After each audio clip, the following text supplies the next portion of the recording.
Halo, balik lagi sama aku Endrian Rahayu, dan pada tutorial kali ini kita akan melakukan proses bisnis yang lain selain procure to pay yang kemarin.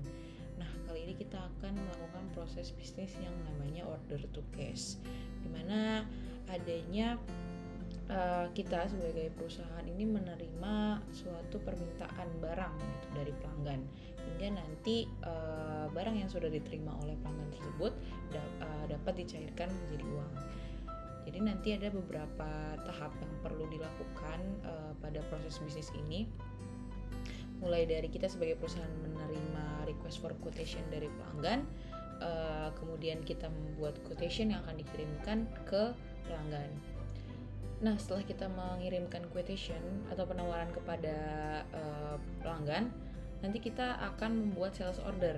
Kemudian setelah barangnya diterima oleh pelanggan kita, dikonfirmasi oleh pelanggan, dan kita sebagai perusahaan membuat invoice kepada pelanggan untuk nantinya akan digunakan sebagai pembayaran, dan kita menerima pembayaran dari pelanggan.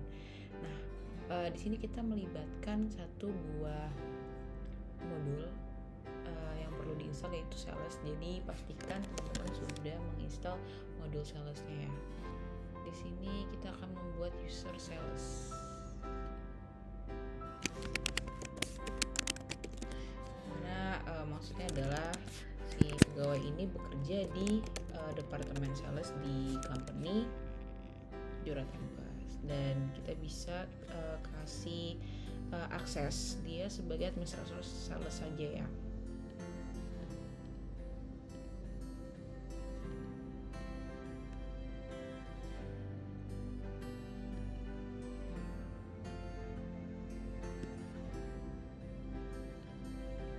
Kemudian kita juga bisa membuat users warehouse, karena nanti dia yang akan bertanggung jawab untuk pengiriman barang dari gudang kepada pelanggan. Di sini juga kita kasih administrator inventory. Kita simpan. Oh iya, tadi aku lupa untuk memberikan password kepada users aku. Jadi password ini nanti digunakan sebagai kita untuk simulasi sebagai sales ini.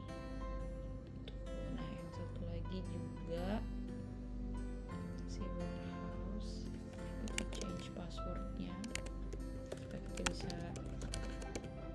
login.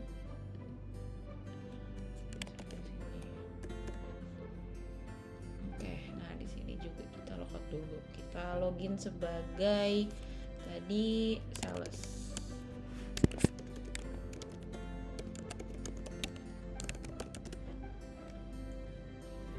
Nah, kita sebagai perusahaan akan membuat quotation.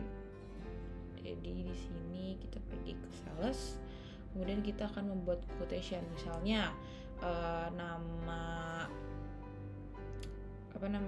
customer kita buat baru aja. Kita buat baru PT kita. Saya Jalan Silkom nomor 1.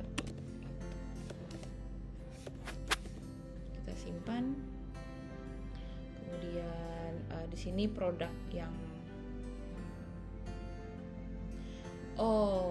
karena menggunakan database baru, maka kita perlu ini produk yang barusan kita duplicate. Di sini kita udah menerima 10 on hand ya, dan juga office chair-nya. Nah, sekarang kita akan login lagi sebagai sales, dimana nanti pegawai sales ini akan membuat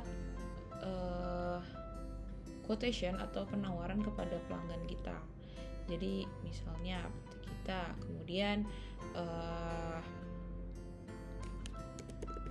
di sini kita kasih kuantitinya, misalnya yang dikasih ada 8. Kemudian yang office share-nya 6. Dan di sini juga kita bisa kasih expiration quotation ini atau penawaran ini tuh batasnya sampai kapan gitu ya. Di sini kita kasih batas dulu, terus kita simpan. Kemudian kita confirm. Nah, setelah dikonfirmasi, quotation sudah berubah menjadi sales order.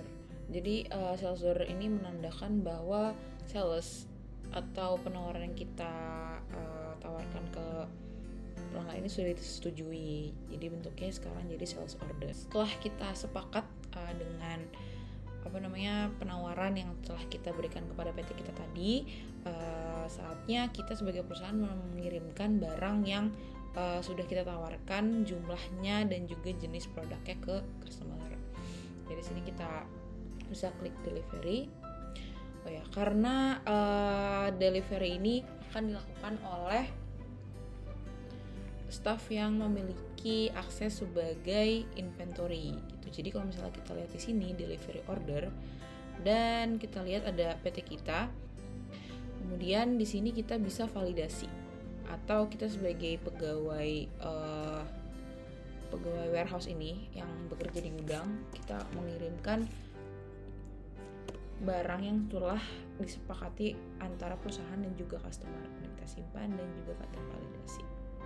Setelah kita memvalidasi pengiriman barang kepada pelanggan, harusnya jika kita lihat di bagian produk di sini, maka barang yang barusan dikirimkan itu akan berkurang dengan units on hand itu menjadi 2 dan juga office chair-nya menjadi 4, berkurang 6.